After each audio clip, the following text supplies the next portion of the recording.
let's start. Good morning. My name is Juergen Steinmetz, and I'm joining you from World Tourism Network in Honolulu in cooperation with eTobu News, Livestream, Hawaii News Online, and uh, and you see us on social media, and you can see us live also and be part of this live audience. Today we have an interesting panel, and we'll be talking about climate-friendly travel to zero. Before I introduce this panel and give my microphone to Professor Geoffrey Lipman in Brussels, I just wanted to remind everyone who is not a member of the World Tourism Network, you can actually join World Tourism Network complimentary now between now and the end of the year if you join by the 14th of June.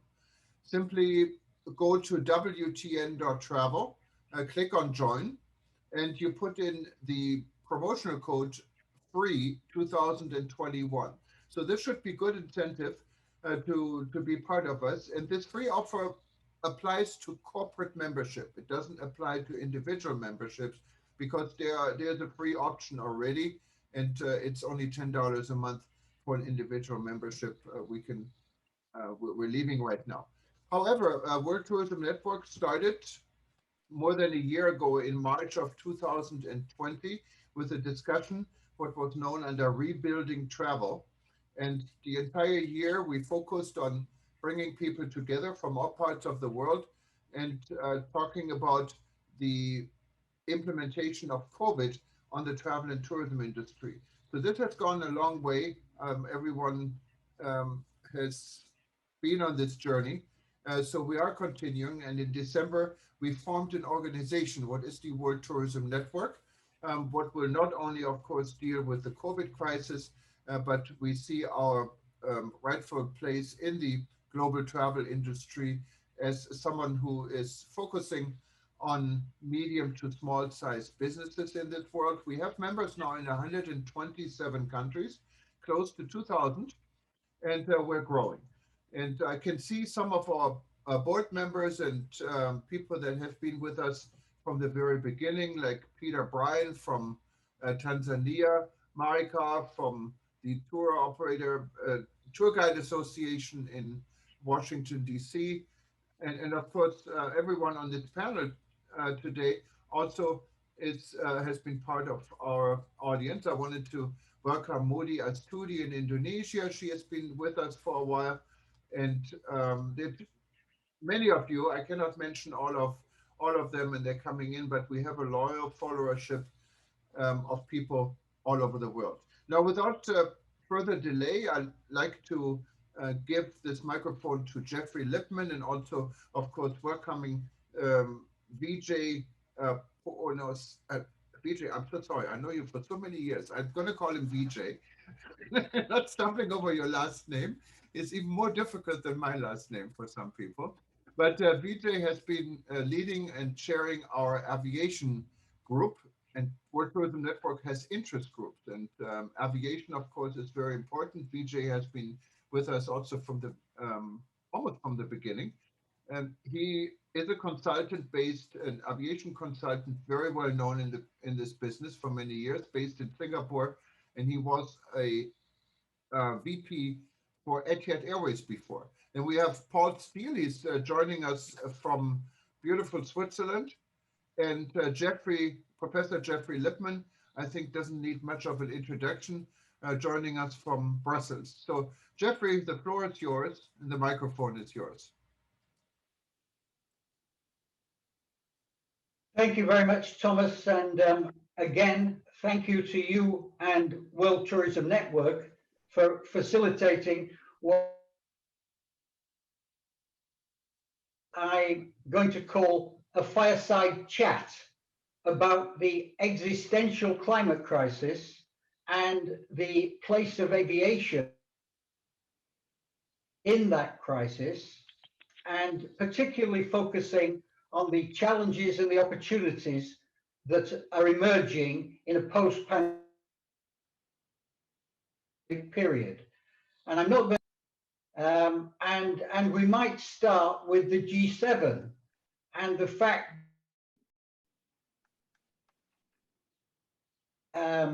in the G7 communique, the climate crisis is identified as perhaps the greatest significant crisis facing humanity.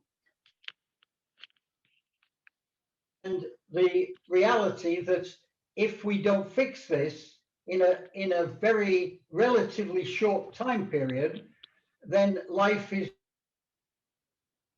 to be what Rousseau called nasty, brutish, and short. It's getting worse. Paris Agreement talked about 1.5 degrees. According to the latest statistics, we are already sitting at 1.2 degrees. And the World Meteorological Organization has said there's a significant chance in a recent report that we will pass 1.5 degrees within this decade. And that means terrible weather extremes, floods, ice caps melting, forest fires, dreadful hurricanes, and of course a massive climate migration. Some people are projecting 100 million climate refugees if we get to that stage. Is a pivotal part of the global socio-economic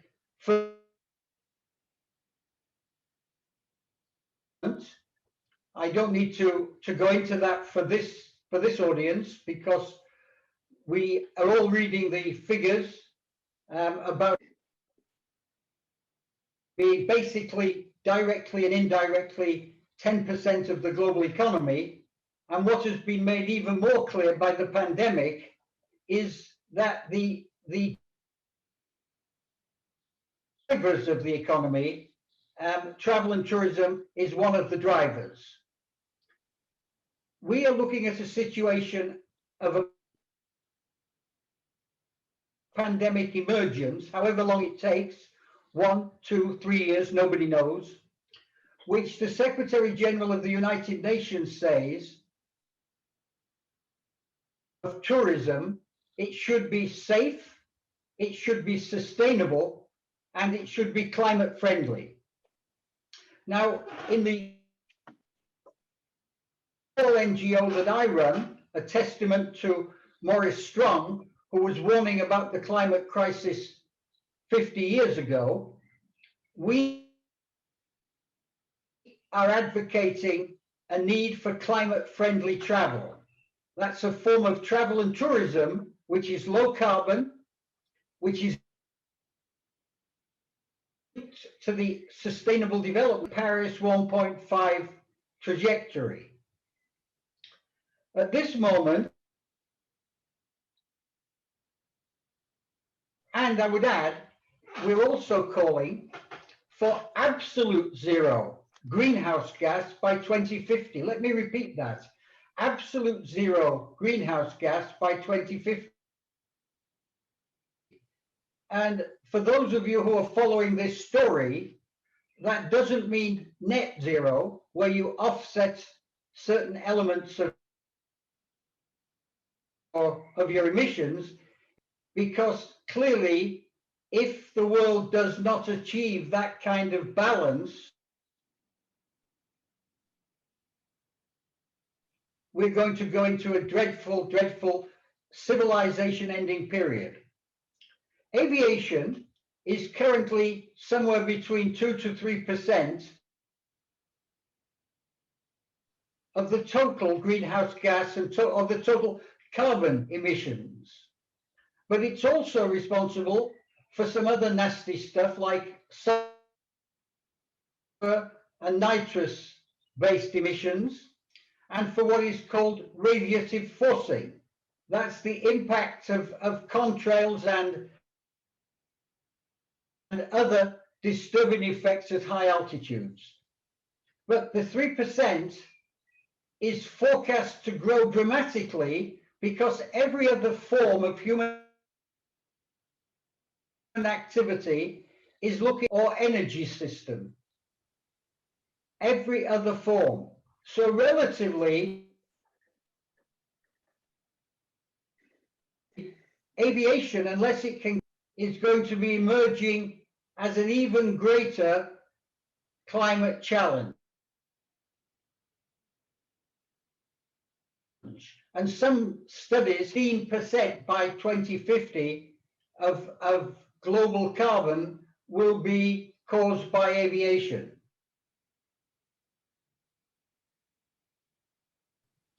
The question that can this be fixed? Can this be fixed? We're going to talk about things like short-haul electric planes and fuel mandates, hydrogen propulsion, and some other big technologies. Said we have 3 world experts with us, and in this order I'm going to ask them to give us some thoughts. First, Paul Steele, the former and a long-time sustainability campaigner as the Chief Operating Officer of WWF. And Paul will be followed by Vijay Poonoosamy, former VP of Etihad as Senior Executive Legal Officer at Air Mauritius. I met Vijay the first time at the first ICAO World Air Transport Conference, the honor of being the president of that conference. And last but not least, Chris Lyle, former director of the Aviation organization and an advisor to the UN World Tourism Organization,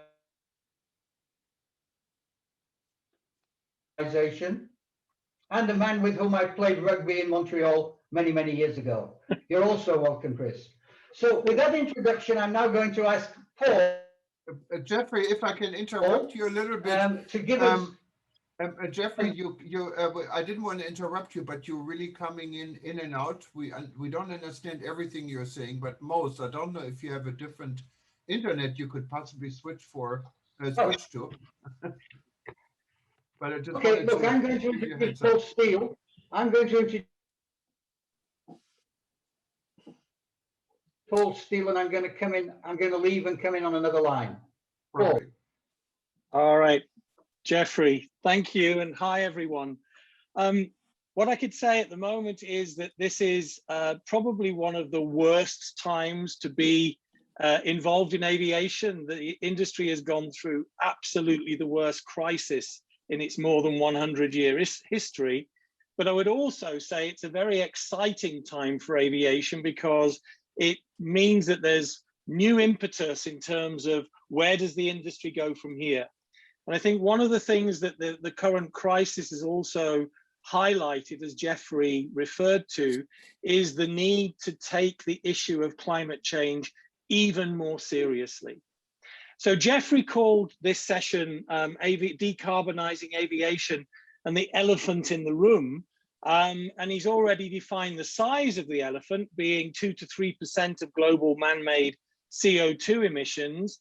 But it's not the size that's the problem. The problem is the growth, because prior to the pandemic, the industry was growing its traffic by about 5% per annum and its emissions by about 3% per annum. The problem with that is that if you extrapolate that forward, even post-pandemic, you're going to see a doubling, if not nearly tripling of emissions between now and 2050. Now, there is some good news in that the industry has been working on this for quite some time. There's been a huge focus on improving fuel efficiency. And over the last decade, the industry has actually improved its fuel efficiency on average by 2% every year. They've also set back in 2009 what were then ambitious targets of trying to stabilize emissions at the 2020 level, and then to try and reduce emissions by 50% compared to where they were in 2005. And the good news is that that work has continued and it goes on. The problem is the big question is that enough? And of course, in today's world, with today's pressures, we can say that definitely it's not. So the industry needs to make an even bigger effort in terms of trying to address its impacts on climate change. There are already, as I said, measures in place. There is a global agreement on trying to limit emissions at what is now the 2019 level, not the 2020 level.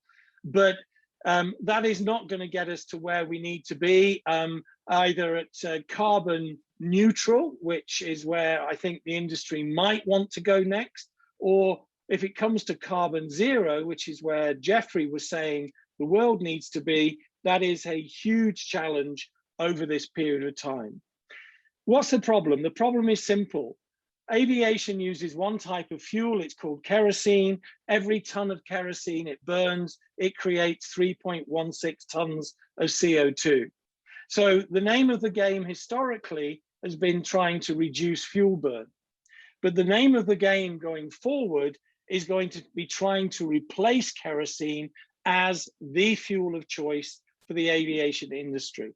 And here there's some really good news. So on the one side, over the last 10 years, there's been a huge amount of work developed. There are now 7 different pathways to producing what is called sustainable aviation fuel, largely produced from biological sources, but I will stress right up front, not from crops, which cause issues with deforestation, water use, and land use problems, but most of these fuels are being produced from waste materials, household waste, and also industrial waste. So there are 7 pathways that have already been developed to produce fuels that can be mixed interchangeably with kerosene, at the moment up to a 50% mix, and in the near future, it will be able to be used at 100% in existing aircraft. So you don't need to change the configuration of the aircraft. So that's a really exciting opportunity. If we got that right, we could reduce aviation's CO2 impacts by between 65 and 80% right there. So what's getting in the way? Well, largely, it's a matter of cost, it's a matter of investment, and quite frankly, in my view, it's a lack of joined up thinking by many governments around the world in really understanding the opportunity that sustainable alternative fuels represents. The other key developments are looking at completely different types of fuels. So what are called synfuels, made from carbon capture, where you can actually take carbon out of the atmosphere and turn that into jet fuel. And there are other projects looking in the longer term at liquid hydrogen, for example. I'm not a fan of liquid hydrogen right now because there are enormous challenges that need to be overcome in terms of the production, the energy that needs to be put in there, the distribution, and you would have to redesign potentially the whole aviation fleet, which is a massive undertaking in itself. So for me, sustainable alternative fuels is the way to go. As I said, what is needed there is a new paradigm, a new thinking about how to make this happen. At the moment, it's individual airlines working with small fuel producers, and that is never going to deliver the scale that we are going to need in order to solve the problem. So we need something big. We need to think bigger. And Geoffrey, I'll give him credit for this, has called for what's known as an aviation moonshot, the same sort of thinking that Kennedy took into consideration in thinking about how to get a man on the moon. We need to rethink that for aviation. Aviation has its own UN body, which is the International Civil Aviation Organization. Chris will talk about that, I'm sure, in a moment. We have the next triennial assembly coming up in 2022, and that would be a golden opportunity to put more pressure. ICAO does not have a long-term emissions reduction goal, but also I think we need to put a lot more on the table in terms of getting governments united around the idea of promoting and prioritizing sustainable alternative fuels for aviation. So Geoffrey, I'll leave it right there. As I said, it's a huge challenge, but in my view, the solutions are there, but it needs a massive, massive push in order to get us over the line that we need to get to by 2050 or beyond. Paul, thank you very much for that. Before asking Vijay to comment, can I just ask you one line of questioning? Everything I buy into your view on the importance of sustainable aviation fuels. Everything I read says the roadblock is the cost is too high and the amount of supply is too low. And yet we're dealing with the biggest companies on earth, the fossil fuel companies. And I understand that the line that I'm hearing is the market size isn't big enough. But if aviation is so important, and if this is, you know, the lifeline for human communications, for any intercontinental interaction, isn't it the case that these massive fuel companies should do a hell of a lot more to produce that fuel, point one? And point two, shouldn't the airlines simply have to say, if to be climate friendly, we have to have this fuel, if it's more expensive, the fares have to go up? Well, Geoffrey, I think, look, the observation at the moment, we're in this horrible, what I call it, the valley of death. Okay, we did all the technical development work, and it's now the challenge of how do you actually commercialize and scale up production and distribution of these fuels. And that's where we are right now. So what we've got is small scale, and small scale means expensive. The challenge is to scale up, the unit costs come down, and it becomes much more competitive. There are already a couple of projects out there that actually are getting close to price competitivity, which is good. The problem, as you've highlighted, is it's not the big oil companies that are playing in this space. They're tinkering in the space, but they're not committed to this space. Where all the developments going on are new players, companies like Velocis, LanzaJet, Sky Energy. These were people that didn't exist 10 years ago, but they're the ones who pioneered all the technical work in terms of trying to get these projects off the ground. Where we're seeing a difference is when governments get involved to actually facilitate those projects through either investment guarantees or putting the right policy frameworks in place. And we need more of that, and we need some clarity in terms of how those policies could be put forward. And again, you know, you could pressurize the fossil fuel companies by putting in fuel mandates. Because the price differential at the moment is between 3 and 5 times the cost of kerosene, if you put a too big a mandate, then of course fares would go up.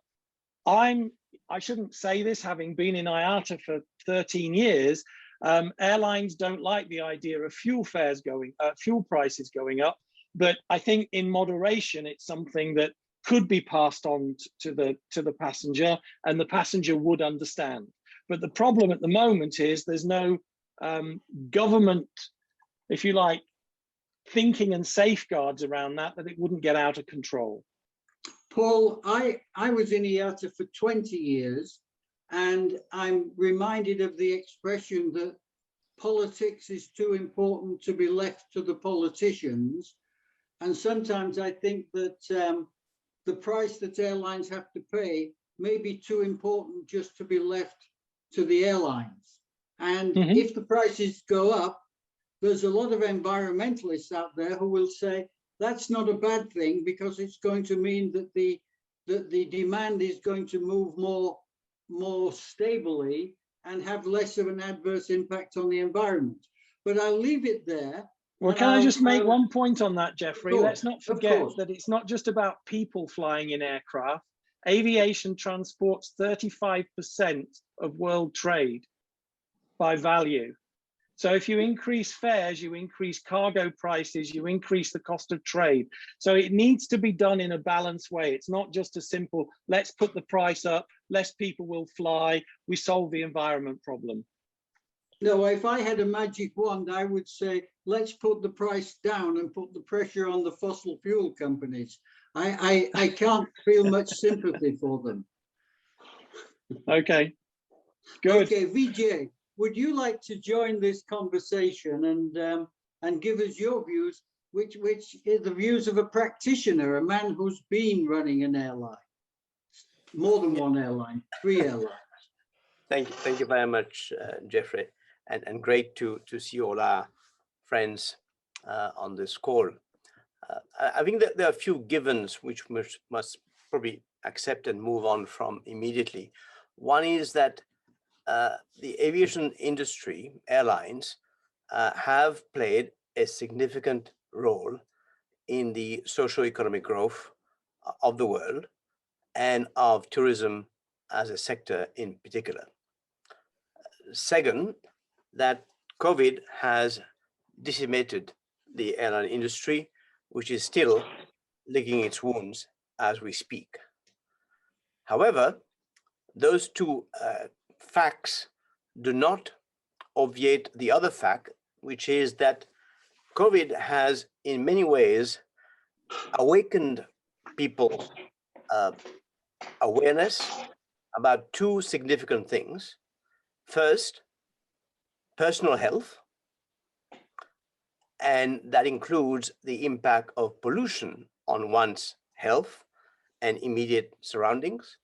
And secondly, on the environment and on the need to safeguard our environment, because obviously with COVID, people have had more time to appreciate the beauty and the serenity of the environment, given that industries were slower and therefore the impact was less felt during those times. So I think the issue of the environment is clearly now at the forefront of everybody's mind. That's why the G7 have focused on it. That's why we're having this panel. And I think the industry, the aviation industry, would do well to actually deal with that issue and be on the front foot, as opposed to being on the back foot, trying to emphasize its contribution to socioeconomic growth, which is not being denied. But I think it also needs to step up to that particular challenge today.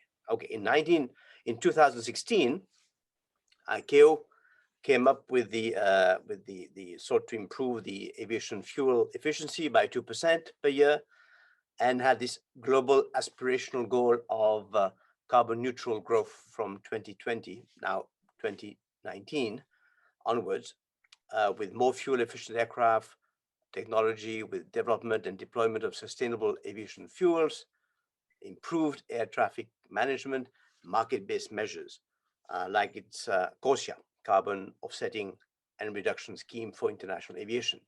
Now, let's also recognize one thing, and I think if we go out of our aviation bubble, we will hear a lot of people criticizing offsetting as a means for companies to, in a way, pay lip service to the need for environmental responsibility whilst avoiding any meaningful action on net emissions reductions. I mean, Greenpeace was quoted as saying, and I'll quote it here, that this whole strategy is a flight of fancy.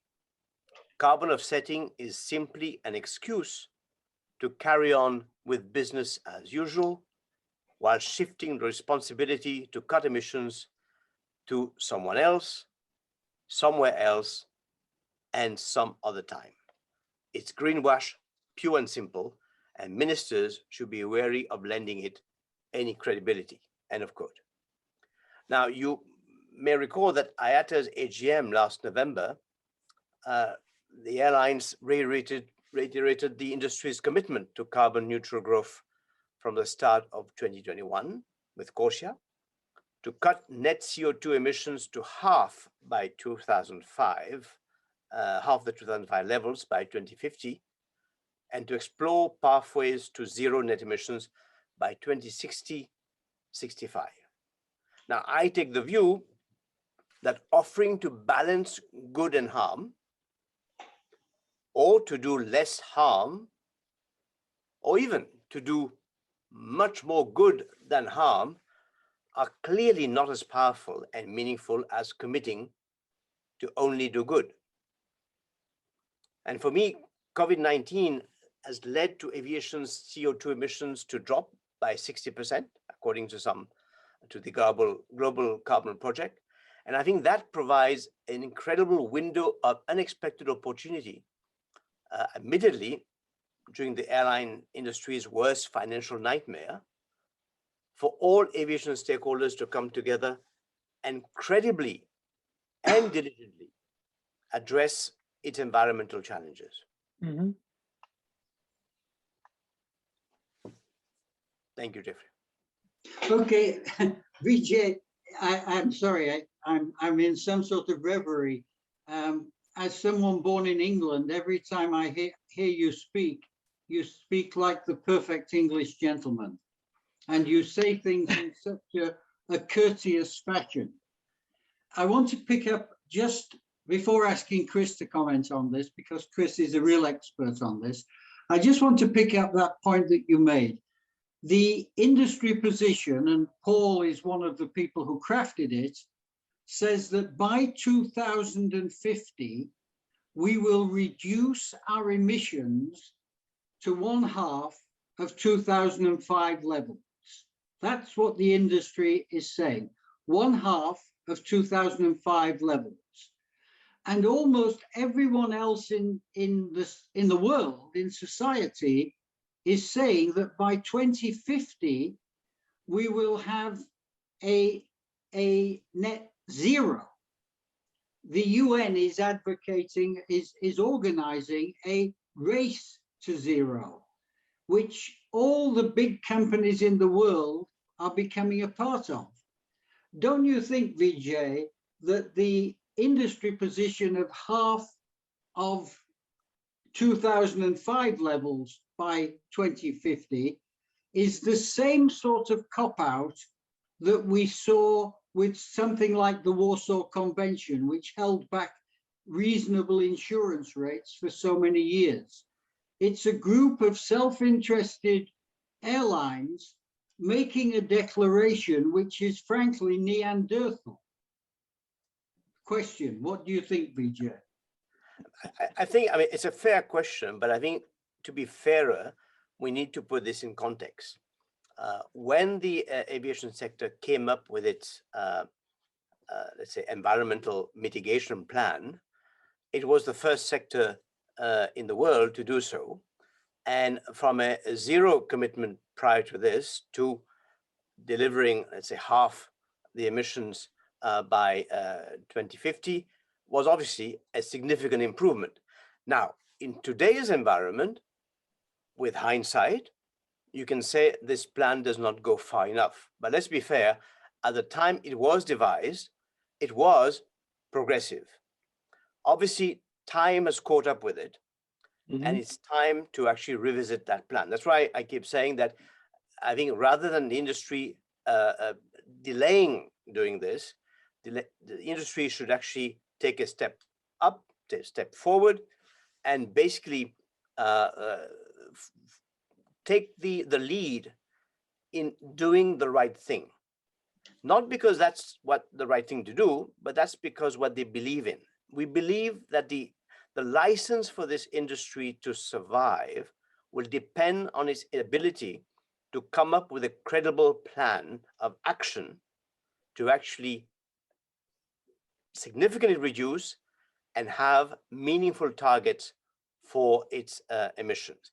And I think the important thing in doing this, I think, is to highlight that this cannot be done by the aviation sector, aviation airlines alone.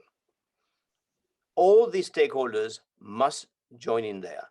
And I think that's where the airlines can push, because the airlines are end users of fuel, of aircraft, of air traffic control systems, which we all know need to be significantly enhanced to be environmentally more credible.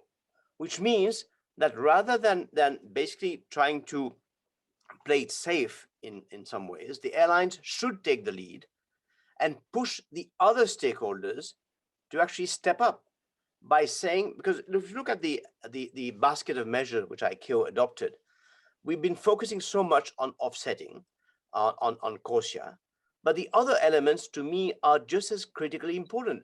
So that CORSIA should be the sort of default last kind of resort kind of thing. We should be focusing on delivering more fuel efficient aircraft technology, more sustainable aviation fuels, and climate friendly air traffic management. If we were to focus on those three things, and that means the airlines pushing for all the other stakeholders, government, air traffic control managers, aircraft manufacturers, the research body. I mean, you can see how when the world is motivated and organized, research and development can actually be fast-tracked. We've just seen it at play with COVID, which means that we need to have a target, a commitment that I think will then drive the resources, it will drive government's focus and commitments. I think the airline would do well to actually take that lead rather than stick to a pre-COVID commitment, which as obviously is already past its sell-by date. Yeah. The reason why in 2015 I proposed to the Arab Air Carriers presidents the idea of a moonshot, it was exactly for the reasons that you've described. The ecosystem for air transport is very disparate. Governments have a huge role. Air traffic navigation people have a huge role. And as you put it so clearly, if there was a holistic approach, then that would put so much more intelligence and pressure to bear on changes.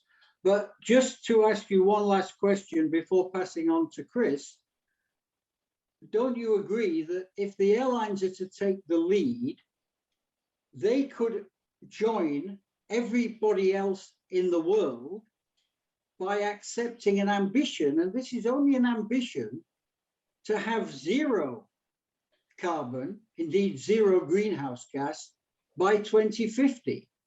And that would be the first thing. And Willie Walsh, a new Director General at IATA, has a wonderful opportunity to bring that kind of thing into play. Would you agree with that, Vijay? I think it's time for a bold move. And I think credibility is key, even more so in today's environment than ever before. So if the airline sector wants to be taken seriously on this subject, it really has to up its game.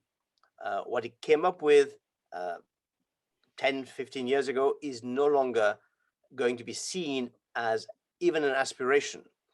So we need to actually go up and actually identify what is that long shot, you can call it a moonshot, which the airline needs to commit to, and then work with the others to identify who needs to do what by when to reach there.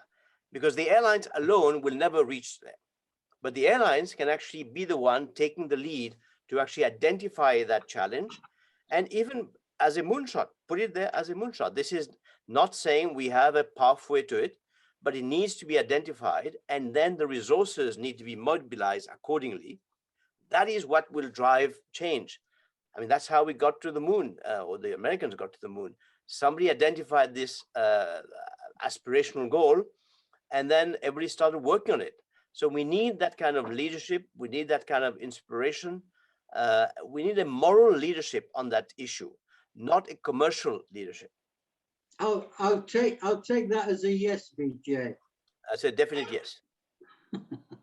Okay, Chris, the floor is yours. There's nobody better positioned in the world than Chris Lyle, because not only was he the leader of ICAO's efforts in this field in the 1970s and 80s when we were in Montreal together, but he's also one of the best analysts that there is of the aviation world. Chris, the floor is yours. I'm very grateful that you changed your plans to join us tonight.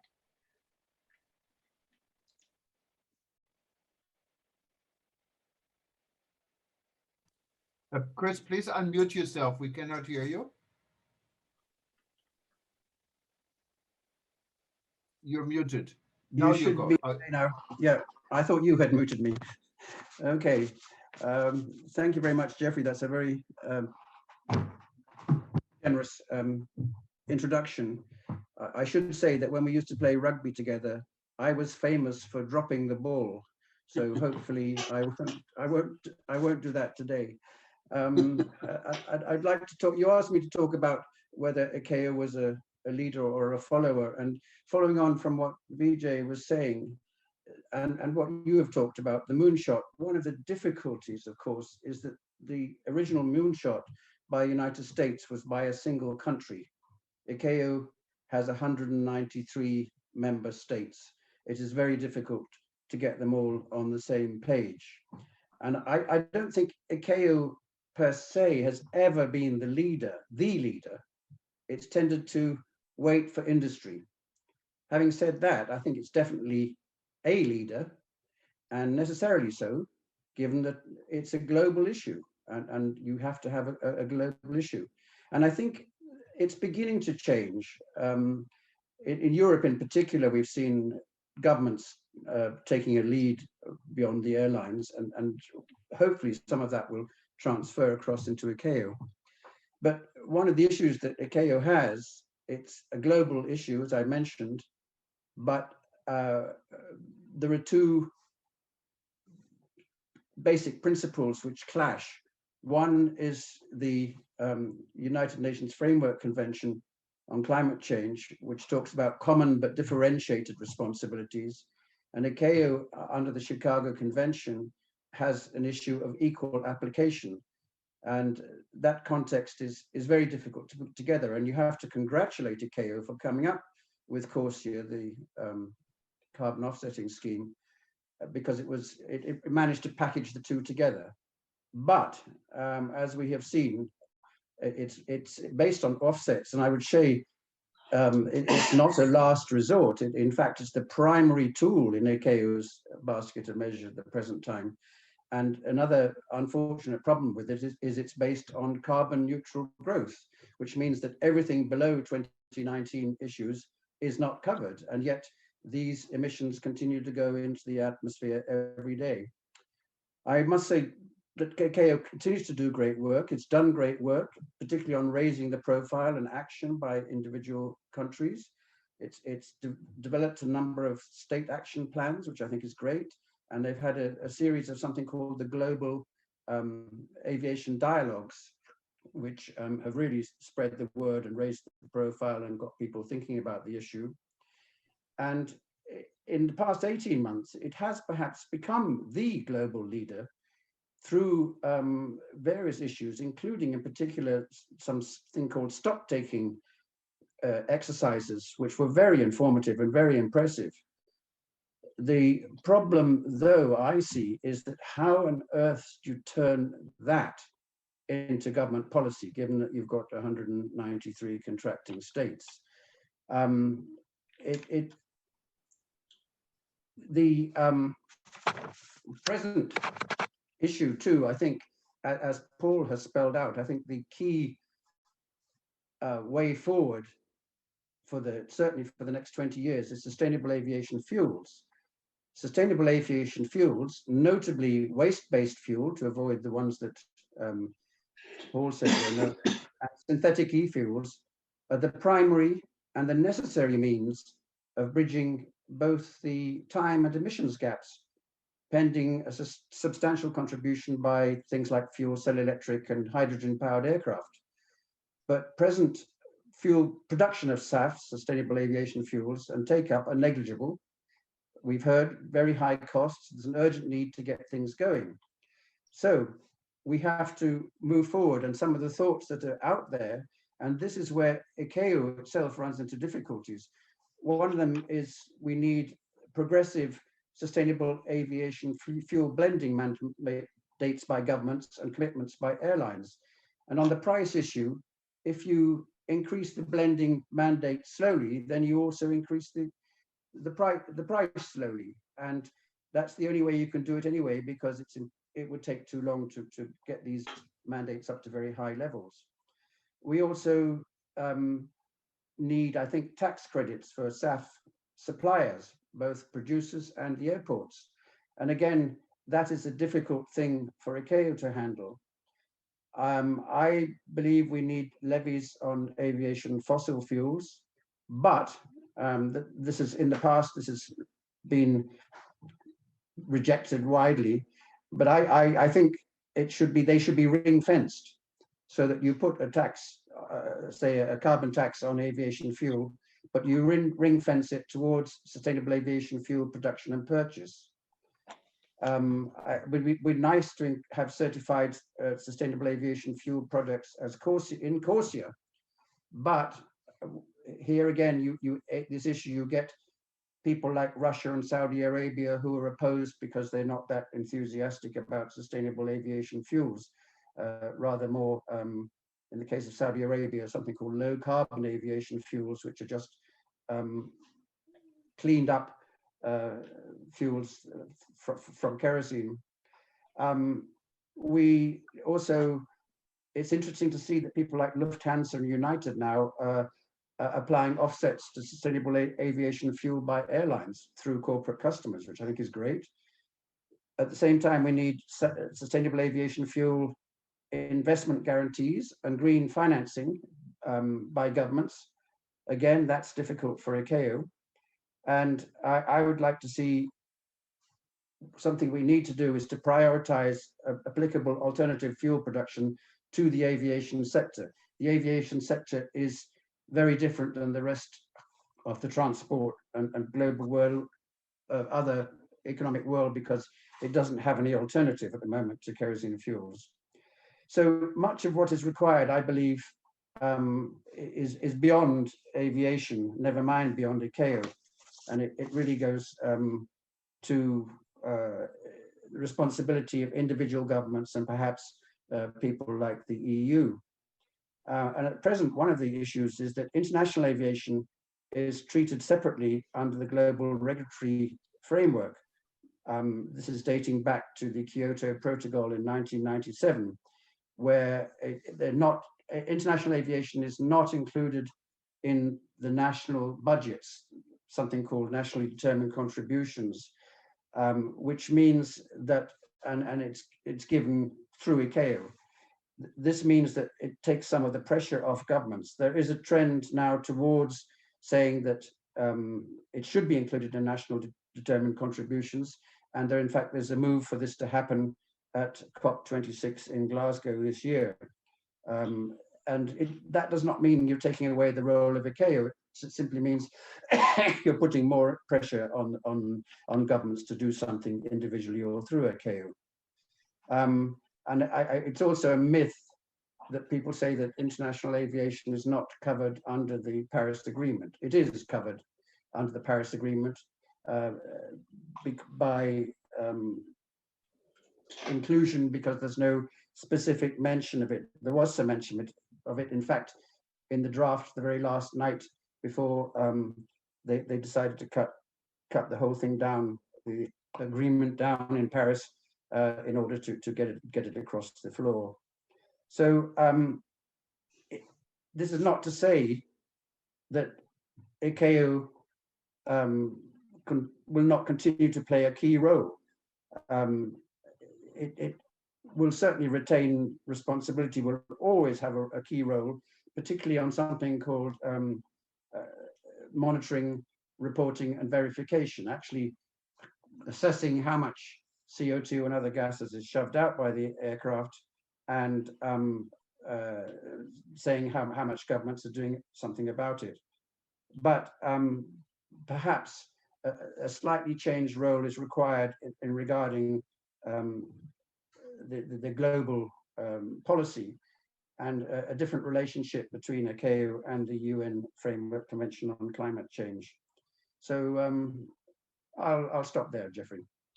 Okay, thank you. I'm reminded of a conversation that I had with the late Peter Sutherland, who you may remember was the in his final career after being an EU commissioner, was the head of the World Trade Organization.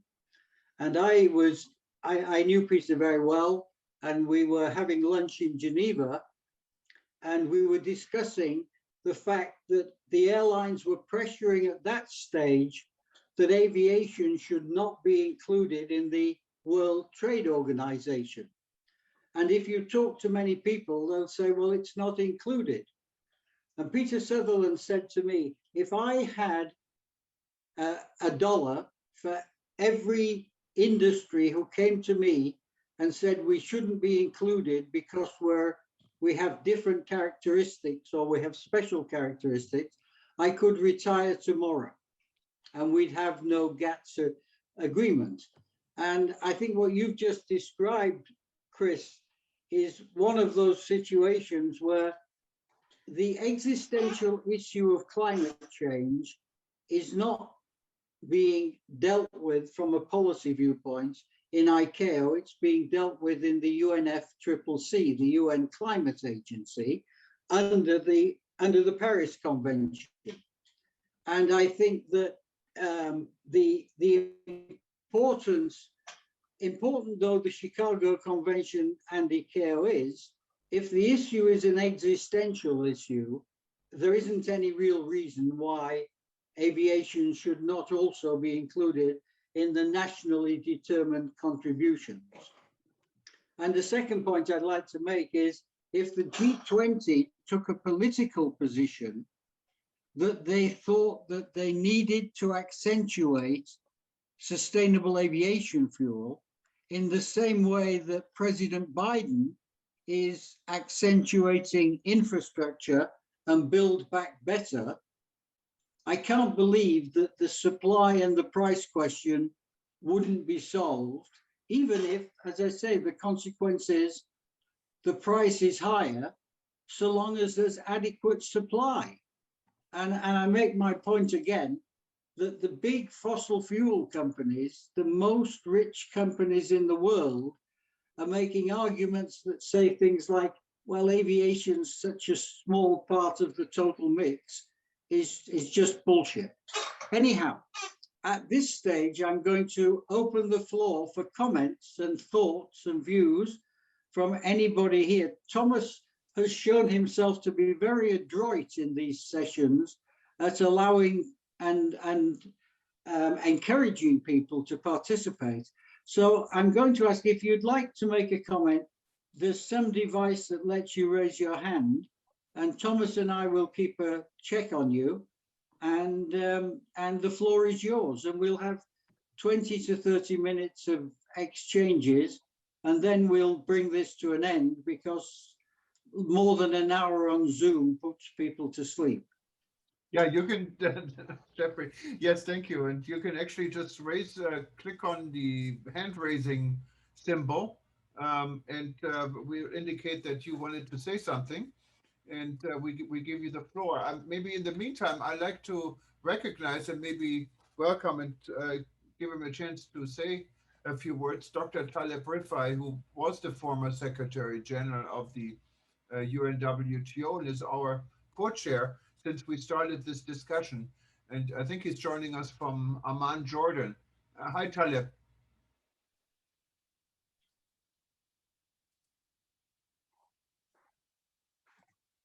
Hello, how are you? Am I heard now? Yes, we can hear you. How are you? Okay, thank you so much. Thank you so much, Juergen. You're always coming up with good, beautiful initiatives, especially with Geoffrey. I want to praise Geoffrey first for his commitment, lifetime commitment to the issue of climate change. And thank everybody here, Paul, Vijay, Chris, all good friends. I want to say something now as a non-expert in aviation. I know nothing about aviation. I can't speak like Paul does about the efficiency of fuel, what fuel to use or not to use, or how to make fuel more efficient, or to use fuel or not to use fuel altogether. What I can speak about is the contribution of aviation altogether to carbon emission in the world. Geoffrey said it's 3%. Well, 3% is 3%. It's not 30% and it's not 0%. It's 3%. We need to be very serious about it. Let me be clear here. I'm for 2050 being a target for zero emission, but I don't think we should waste so much time and energy in climate change just on aviation. I think aviation companies, especially manufacturers and airlines, have done a great job so far. And I don't think it's fair to put all the blame on them. Now, Geoffrey knows very well, 70 to 75% of carbon emission comes out of cities. And people are going to be living more and more in cities. Growth of mankind is not going to stop. Nobody's going to stop it. And by the year 2030, more than 50% of the people of the world are going to be living in cities. So cities are going to have to grow. Emission will grow. Now, I think that's a more worthwhile battle to fight. I'm not saying don't fight this battle, Geoffrey. Don't misunderstand me. I think it's a very important battle because aviation is very, very important. I think we should concentrate more on manufacturers rather than on airlines themselves. Manufacturers can come up with good, innovative ideas about this. But let's put things into real perspective. It's 3% we're talking about, 3.5%, 4% of total carbon emission. Now, shouldn't we be concentrating more on skyscrapers? Skyscraper, for example, in a city could be a disastrous energy consumer. And it could be at the same time the best solar collector in the world or the best vertical garden in the world. That's what I want to add here from a non-expert perspective. Thank you so much, Juergen, for allowing me to speak. Thank you. It's always a pleasure, Taleb, to listen to you. We worked together for many years at the UN Tourism Organization, and you always had a capacity to bring a slightly alternative position onto the table and to force people to have to take account of it. And it's good to see you looking so well, and good to see you home in Jordan. Thank you. One of the points that you made, I agree with you, the carbon issue around buildings and cities is immensely significant. And, you know, the climate people's vision is we have to deal with that as well. And they have mechanisms for dealing with that. The problem, as Paul outlined on aviation, is not the 3% that it is today, but the 15 to 20% that some of the studies say it can be if we don't find a solution to our problem. Skyscrapers have a solution to their problem. And it seems to me, just trying to be totally dispassionate, we all want aviation to succeed. And I think I'd like to throw back to Paul and to Vijay, your point, where you said that the manufacturers have a big role to play here. Airbus has announced that it will have an all-hydrogen plane by 2035. That is great. Boeing has announced that it will have a 100% sustainable aviation fuel compliant fleet by 2030. So to Paul and Vijay, and Chris, if you want to comment, isn't this the sort of mid-term solution or significant solution, even though it means that the aircraft, that the airlines, Paul, will have to re-equip significantly?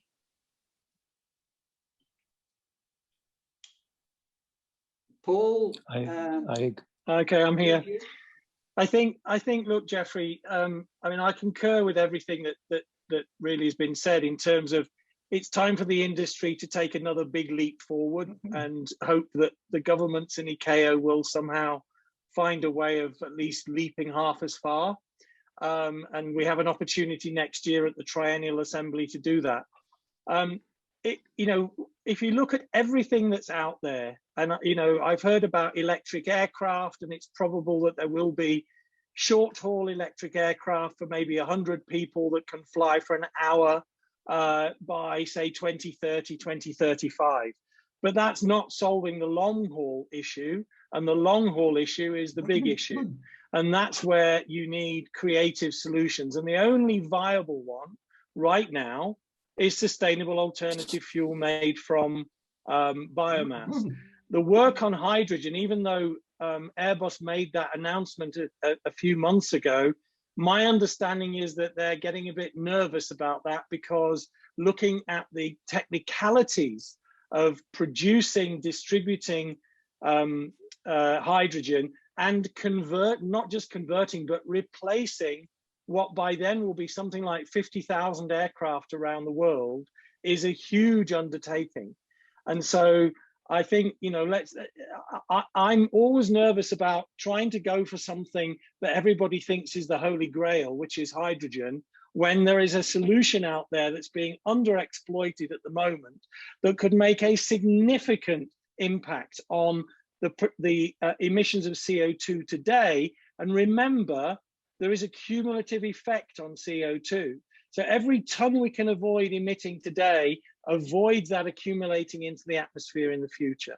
So for me, the priority has to be on the short to medium term to begin with. Yes, we can work on hydrogen. Yes, we can work on electricity, but let's maximize the opportunity that's there. It's such an exciting thing. 10 years ago, that didn't exist.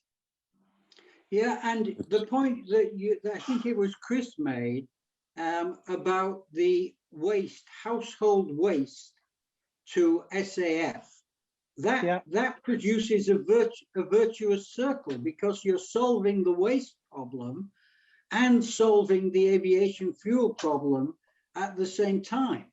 And I can't for the life of me see why there hasn't been more investment in that particular activity.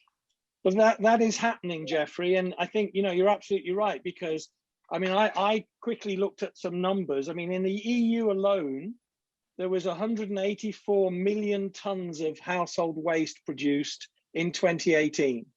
And most of that, a big chunk of that, just went to landfill. And if it goes to landfill, it produces methane, which has an even greater impact on climate change. So by using that to convert it into jet fuel, you're avoiding the landfill issue, you're avoiding the methane issue, and you're actually reducing CO2 emissions. That's exactly what they're trying to do in Schiphol Airport. There's a company called Sky Energy doing that. And British Airways and a company called Velocys are doing that in the UK to supply London City Airport with fuel made from household waste from 5 boroughs in the east part of London. Good. Thank you very much, Paul. We have Dr. Juergen Zarbin. I think you're joining us from Malta, if I'm not mistaken. Yes, Thomas. Raising his hand. How are you? Yes, Thomas, thank you very much. And congratulations to Geoffrey and yourself for this initiative, which is, you know, you have such wonderful, you know, think tanks. My only worry, Geoffrey and Thomas, are that all the think tanks and all these talks are great. You know, I mean, even the initiative, Geoffrey has a lifetime commitment to climate change and proper responsible travel. He's even gone as far as in Malta setting up courses for climate change and for travel. This is, you know, to be recommended worldwide. What worries me is, where are the politicians? Where are the decision makers?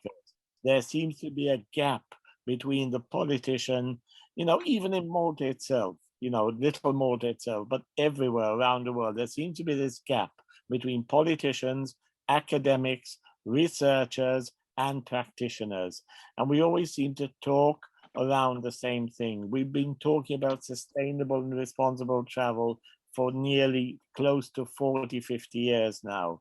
And, you know, very little has changed. We now need to step into the next stage. We need to get things moving.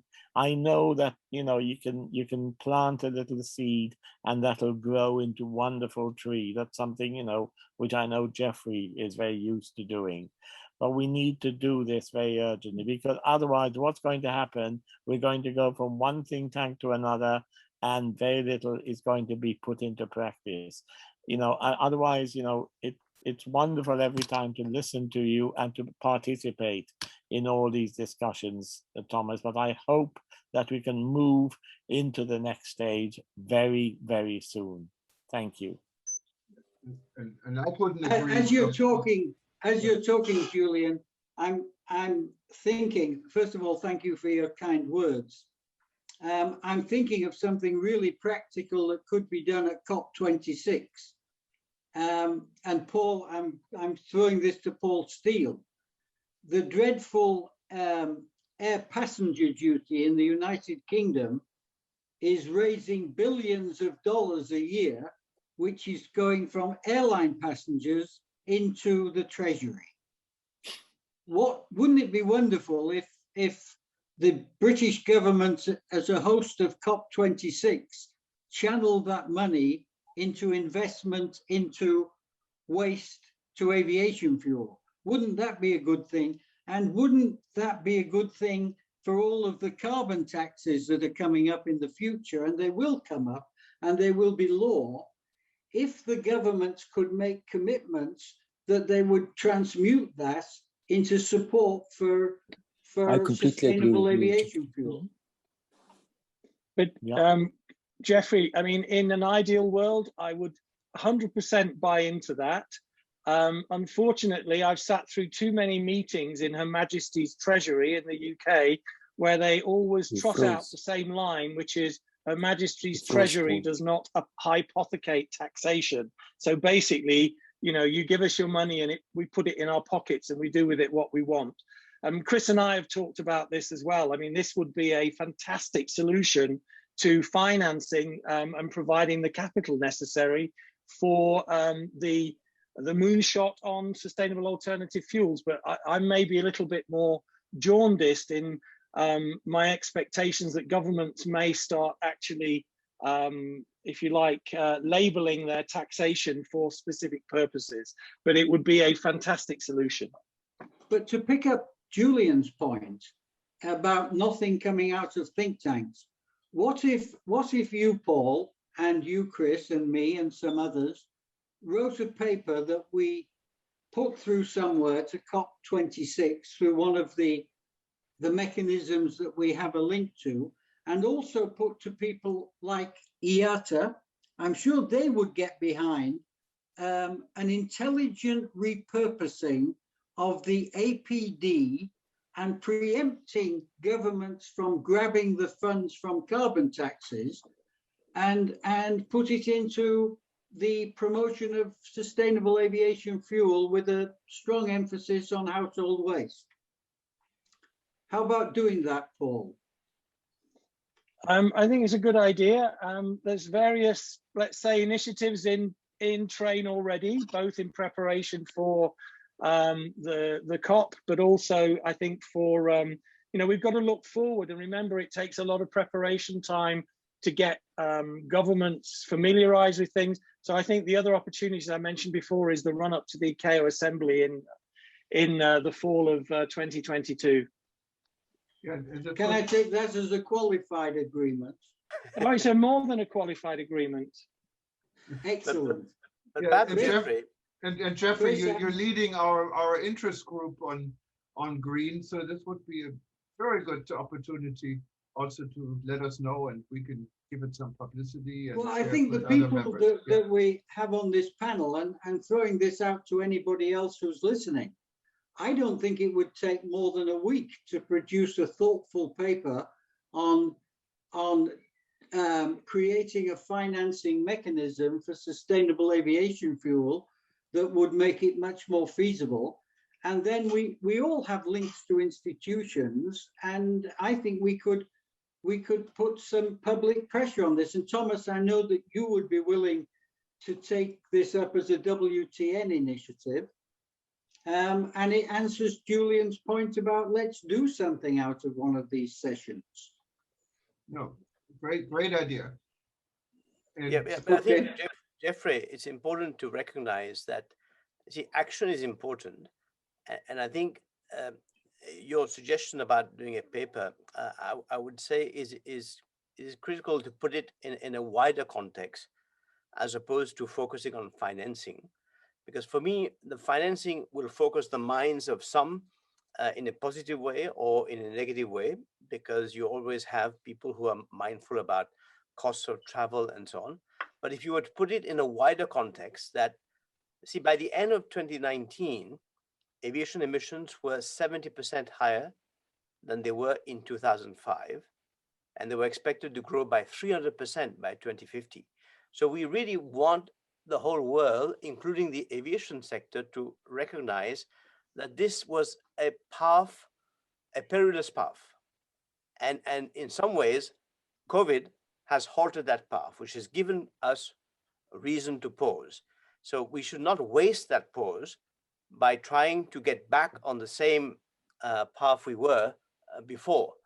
And I think, to Juergen's point, which I think is critical, that we should recognize that a holistic approach is necessary, because no one stakeholder can fix this. And no one stakeholder has all the solutions. Even when the manufacturers say that they will provide aircraft which will be possible to have 100% sustainable alternative fuels, that's not enough, because somebody needs to produce that fuel, somebody needs to buy it. So I think everybody must work together, and this is where governments have a role to play in terms of bringing all the stakeholders together. And the stakeholders are obviously the airlines, the aircraft manufacturers, the air traffic control providers, the researchers, the research and development people, people who can think outside the box and really connect the dots. Because what you don't want also is great ideas which actually are great for aviation in some respect, but actually cause even more harm somewhere else. So somebody needs to look at this in a bigger frame, but recognize, I think it has to start with, where do we want to end? We clearly do not want to end where we were destined to end before 2019, which was a 300% growth in our emissions by 2050.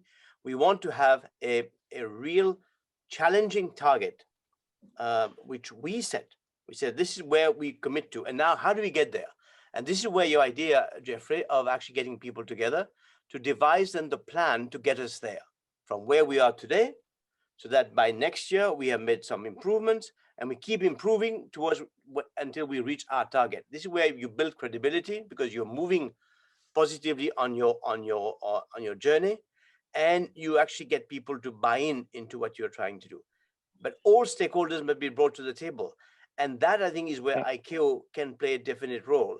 It cannot allow itself to be led. It has to lead this initiative. Vijay, you've just written the perfect preamble to the paper. You inspire me, Geoffrey. No, wonderful. And because Thomas records everything, like the US Justice Department, he is. We have all the information available. I'm quite taken taken by Julian's thought that it would be nice if something came out of this.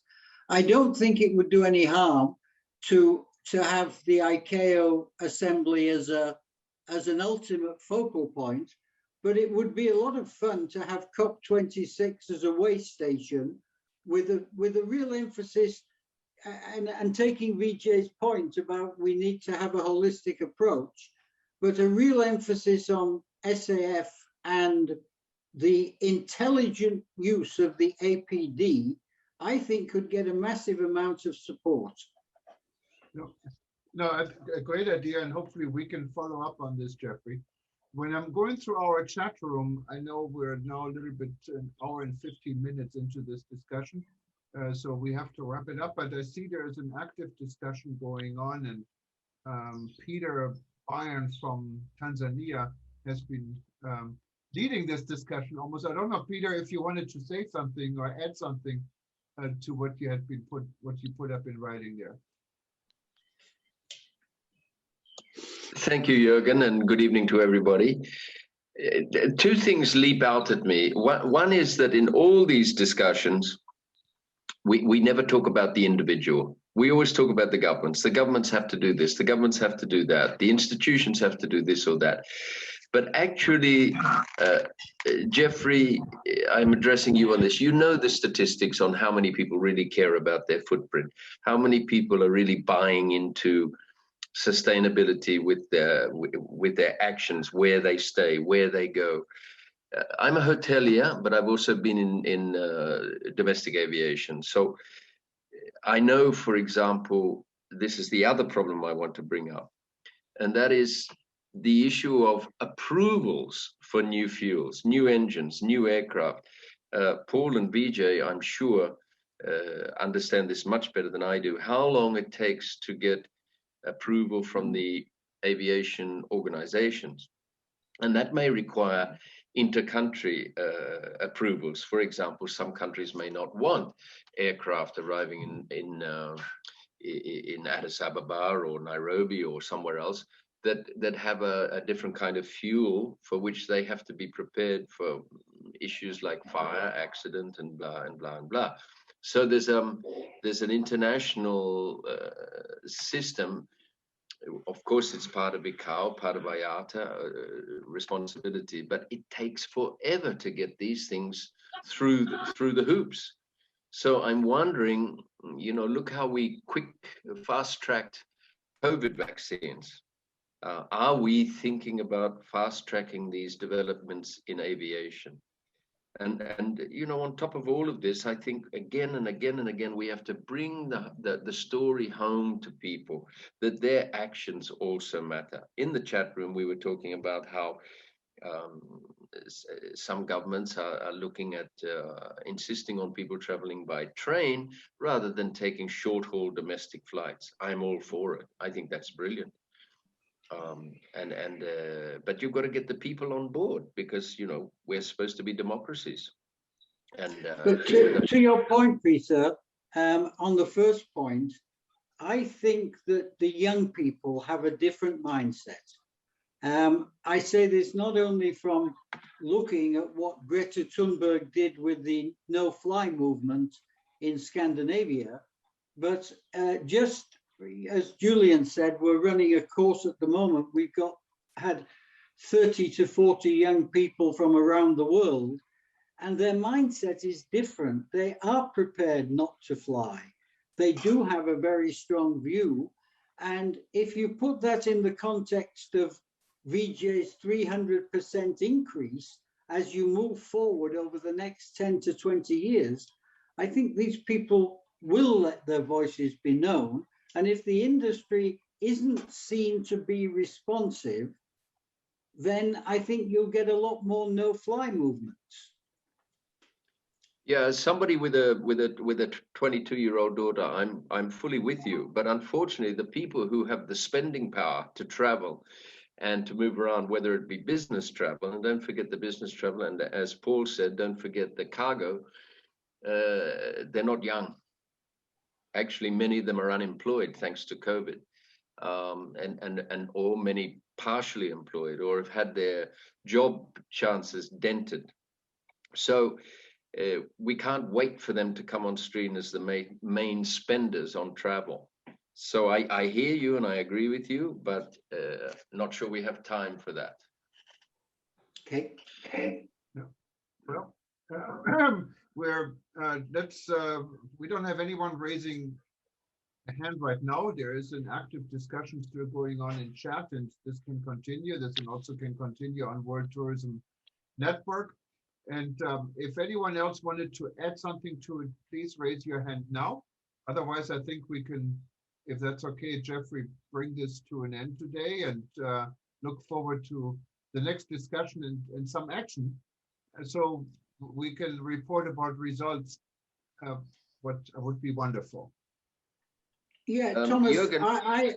let me just say that I think it's time to bring it to an end, but I'll take a responsibility to engaging with Paul and Chris and Vijay and putting the framework of what would not be more than a 6-page paper together, which focuses particularly on the APD, and Boris Johnson making a huge, generous effort in the interest of the world community in doing nothing, which would be a problem because the money's only sitting in the treasury, so he could just repurpose it.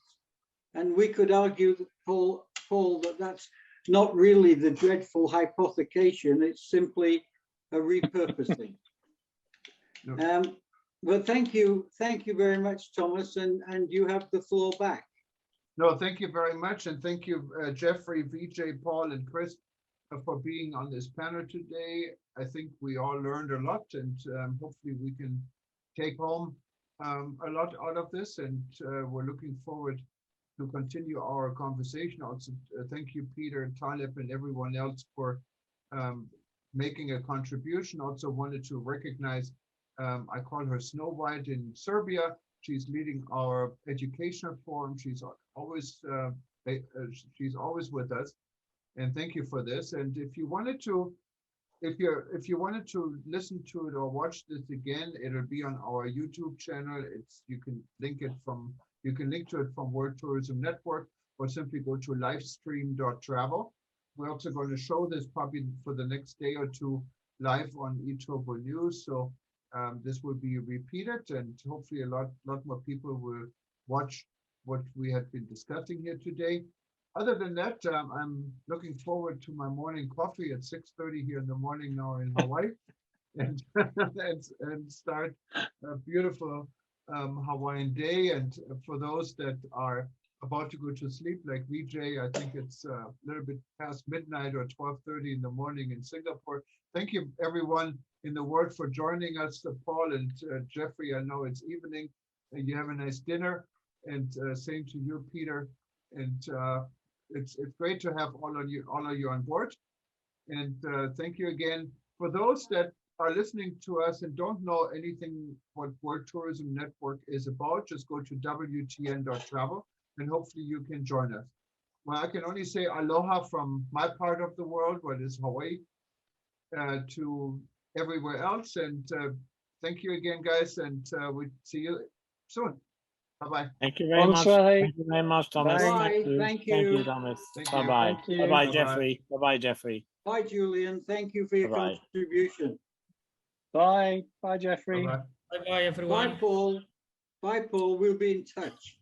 Bye. Thank you, Geoffrey. Bye. Mario, Bye. Thank you. Arrivederci. Bye-bye. Woody. Bye-bye.